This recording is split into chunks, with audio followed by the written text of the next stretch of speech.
Welcome to our YouTube channel, Tuition Home Coaching Center. Please subscribe to our channel to get more videos like this. Thank you all. আসসালামু আলাইকুম প্রিয় শিক্ষার্থীরা, তোমরা সকলে কেমন আছো? আশা করছি সকলেই খুব ভালো আছো। আজ আমরা দেখব নবম শ্রেণীর বাংলা বইয়ের পৃষ্ঠা 112 এর 5.4 বিবরণমূলক রচনা এর শেষ রচনাটি অর্থাৎ 5 নম্বর রচনাটি। এখানে আমরা সুন্দরবন ভ্রমণ নিয়ে একটি ভ্রমণ অভিজ্ঞতা রচনা করেছি। তোমরা যারা এখনো আমার চ্যানেলটি সাবস্ক্রাইব করোনি তারা চ্যানেলটি সাবস্ক্রাইব করে নিও, তাহলে পরবর্তী পড়াগুলো তোমরা এই চ্যানেলে সবার আগে একসাথে পেয়ে যাবে। আর পূর্ববর্তী পৃষ্ঠাগুলোর সমাধান প্রয়োজন হলে চ্যানেলের প্লেলিস্টে সে পড়াগুলো দেওয়া আছে, সেখান থেকে তোমরা সেই পড়াগুলো দেখে নিতে পারো। তাহলে চলো শুরু করা যাক আমাদের আজকের পড়া। আমাদের আজকের পড়ার শুরুতে রয়েছে বিবরণমূলক রচনা 5, অর্থাৎ যে কোনো একটি ভ্রমণ অভিজ্ঞতা নিয়ে তুমি তোমার রচনাটি বিবরণ লিখবে। এখানে আমরা সুন্দরবন ভ্রমণ নিয়ে বিবরণ লিখেছি। দেখো, ভ্রমণের অভিজ্ঞতা আমাদের শরীর ও মন যখন প্রতিদিনের একই পরিবেশের ক্লান্তি এবং একঘেয়েমিতে ভরে ওঠে, তখন আমাদের মন একটুখানি মুক্তির আনন্দে ছটফট করে। মনকে কিছুদিনের জন্য বিশ্রাম দিতে এবং ক্লান্তি ও একঘেয়েমি দূর করে জীবনের পরবর্তী ব্যস্ততার জন্য তৈরি হতে ভ্রমণ গুরুত্বপূর্ণ ভূমিকা পালন করে। ভ্রমণ জীবনের একটি সুন্দর অংশ যা মানুষকে দেয় সুখ, শান্তি ও এক আনন্দময় অভিজ্ঞতা। তাছাড়া ভ্রমণ মানুষকে জীবনের প্রতিকূল অবস্থার সাথে মানিয়ে নিতে শেখায়। ভ্রমণের মাধ্যমে আমরা পৃথিবীর বিভিন্ন স্থানের ইতিহাস, ঐতিহ্য, ভাষা, সংস্কৃতি, খাদ্যাভ্যাস ও সর্বোপরি জীবনযাপনের ধরন সম্পর্কে জানতে পারি। এবছর 8ম শ্রেণীর বার্ষিক পরীক্ষা শেষে আমি আমার পরিবারের সাথে সুন্দরবন ভ্রমণে গিয়েছিলাম। আমাদের ট্রেন স্টেশন থেকে অন্তর্নগর ট্রেনে চেপে খুলনা স্টেশন হয়ে বাসে করে মংলা সমুদ্র বন্দরে পৌঁছালাম।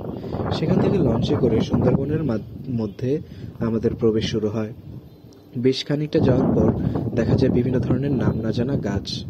লঞ্চ থেকে পানির দিকে চোখ পড়তেই শুশুক দেখতে পেলাম। বঙ্গোপসাগরের কোল ঘেঁষে প্রকৃতি আপন হাতে গড়ে তুলেছে বিশ্বের বিস্ময় রহস্যঘেরা সুন্দরবনকে। এ বন বাংলাদেশ ও ভারতের পশ্চিমবঙ্গের প্রায় 10,000 বর্গ কিলোমিটার এলাকা জুড়ে বিস্তৃত। বাংলাদেশের মধ্যে এর বিস্তৃতি 6,000 বর্গ কিলোমিটার।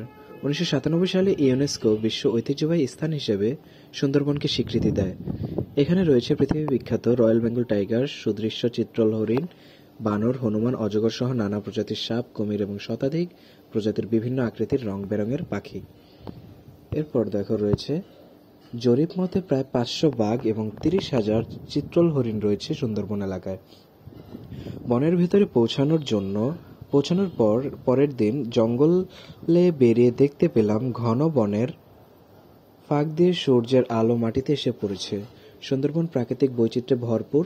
আমাদের যে গাইড তার কাছ থেকে জানতে পারলাম ভারত বাংলাদেশের এই দুই দেশ জুড়ে বিস্তৃত সুন্দরবনে প্রায় 350 প্রজাতির উদ্ভিদ পাওয়া যায়। এর মধ্যে অধিকাংশই ম্যানগ্রোভ জাতীয় উদ্ভিদ।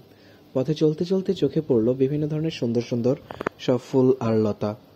সবচেয়ে মনোমুগ্ধকর গাছগুলির মধ্যে চোখে পড়ল সুন্দরী, গরান ও গেওয়া গাছ। সুন্দরবনের স্থলভাগ বিভিন্ন ধরনের প্রাণীদের স্বর্গরাজ্য। এদের মধ্যে বিশেষভাবে উল্লেখযোগ্য হল রয়্যাল বেঙ্গল টাইগার। দূর থেকে আমরা দেখছিলাম সুন্দরবনের বিখ্যাত চিত্রা হরিণের পাল রয়্যাল বেঙ্গল টাইগার। দূর থেকে আমরা দেখেছিলাম সুন্দরবনের বিখ্যাত চিত্রা হরিণের পাল। গাছের ডাল থেকে উড়ে যাচ্ছে অদ্ভুত সুন্দর রঙের পাখি। এছাড়া চোখ পড়ল গুইসাপ, বনবিড়াল, আরো কত কি। চলতে চলতে লোকমুখে জানতে পারলাম সুন্দরবনের জঙ্গলে অত্যন্ত সুদর্শন কিন্তু ভয়ঙ্কর বিষাক্ত বহু সাপ রয়েছে। তাদের থেকে সাবধান থাকার জন্য ভ্রমণের সময় সঙ্গে কার্বলিক অ্যাসিড রাখা বাধ্যতামূলক। জলপথে ভ্রমণের পরের দিন আমাদের গাছের ঘর বা ট্রি হাউসে থাকার একটি অনন্য অভিজ্ঞতা হলো। জঙ্গলের বেশ খানিকটা ভেতরে একটি বড় গাছের উপর সুন্দর ছোট ছিমছাম একটি ট্রি হাউস। সেখানে আমাদের থাকার ব্যবস্থা হয়েছিল। দিনের বেলা সেই ঘর থেকে আশেপাশে জঙ্গল দেখা যায়। এছাড়া চোখে পড়ে বহু পাখিদের আনাগোনা, তাহলে আর সে তাদের কলতান। নিচ থেকে একটি অস্থায়ী কাঠের সিঁড়ি দিয়ে ট্রি হাউসে উঠতে হয়। বিকেলের পর গাছের উপর থেকে নিচে নামা সম্পূর্ণরূপে নিষিদ্ধ। সেখানে রাত যখন গভীর হয় সেখানে চাঁদের আলো স্পষ্ট চোখে পড়ল রয়্যাল বেঙ্গল টাইগার। দেখতে পেলাম 2টি বাঘ গাছের নিচে জঙ্গলে ঘুরে বেড়াচ্ছে। জ্যোৎস্না রাতে বাঘ দেখা একটা চমৎকার অভিজ্ঞতা ছিল। এভাবে কয়েকটি দিন সুন্দরবনের প্রকৃতির কোলে কাটিয়ে একটি অদ্ভুত সুন্দর অভিজ্ঞতা নিয়ে আমরা পুনরায় কর্মব্যস্ত জীবনে ফিরে এলাম। প্রকৃতির এই পরম আশ্রয়ে কয়েকটি দিন আমাদের পরবর্তী সারা বছর ভালো থাকার জন্য শক্তি জুগিয়ে দিল। তাহলে শিক্ষার্থীরা, আমাদের এই পড়াটি এইটুকুই। পরবর্তী পড়াগুলো পেতে চ্যানেলটি সাবস্ক্রাইব করে আমাদের সাথেই থাকো। ধন্যবাদ সকলকে।